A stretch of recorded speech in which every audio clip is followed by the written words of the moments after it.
The tremendous turnout for a crime forum tonight comes on the heels of a recent explosion of violent crime in New Orleans. We'll take you to the forum in a moment. First, New Orleans police report 5 murders, all within a 48-hour period. The crime scenes include the 2900 block of Dryads, the 2800 block of Urquhart, the 5100 block of Ferret, and a double murder in New Orleans East. Natasha Robin is live at tonight's forum on St. Charles Avenue. Natasha? Lee, hundreds of people showed up tonight and they heard from DA Leon Canizero and Police Chief Ronald Serpez. Remember, this meeting comes on the heels, as you said, of a very violent start to the new year. 11 people have been killed so far. Just since Monday morning, 5 people were murdered and another person shot. So far, no arrests have been made in those cases. People came tonight because they were very concerned about their own safety and they wanted to know how the police department is helping to stop the violence. I'm from uptown, and of course I want to know what's going on uptown. I'm very concerned about what happened on Ferret Street. I feel very safe in my neighborhood, and I think as far as I can see, the chief has been doing a good job, but I want to know what his plans are to kind of stop the sort of things that did happen on Ferret Street. That area has a tremendous number of students going down there from not only from the universities, but also from Lusher. And we just have to make that a safe area. Now, Superintendent Ronald Serpez told the crowd tonight that the police department has a number of problems that will take a long time to overcome.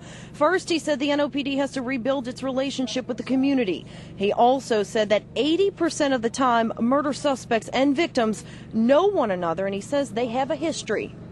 One of the things that we know is this, and we continue to see it, and it's really something we as a community have to come together with.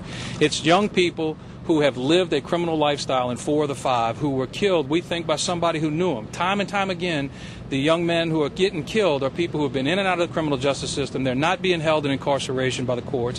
One of the poor souls that lost his life had been arrested for murder, attempted murder, illegally carrying weapons twice, trying to kill people more than once, lifelong career criminal, and yet what we know is this: in the United States of America, in New Orleans, here's how you describe murder 80% of the time. I knew the person, I was mad at him, I sought him out, and I committed the crime. What we have to talk about is how the community can try to interrupt that cycle. So I'm glad to be at meetings like this. I think we're going to make a difference.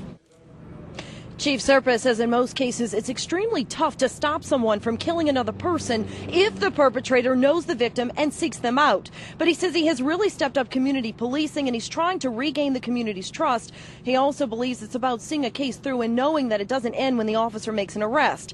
DA Leon Canizero spoke tonight too, mainly about encouraging people to come forward. He called the criminal element in New Orleans weak cowards, and he said it's the people who help put those criminals in jail that are the strongest element of society. Now, overall, the community asked a lot of questions, and after every question, either the police chief or the DA answered that question. The meeting wrapped up a few minutes ago, and most people said they were encouraged by what they heard, but they want to see more, and they really wanted to hear from the chief and the DA about what's being done to stop the violence. And as I said, some people just want more done. They believe it's the younger generation now with guns and committing these heinous crimes. Back to you. All right, thanks a lot, Natasha Robin.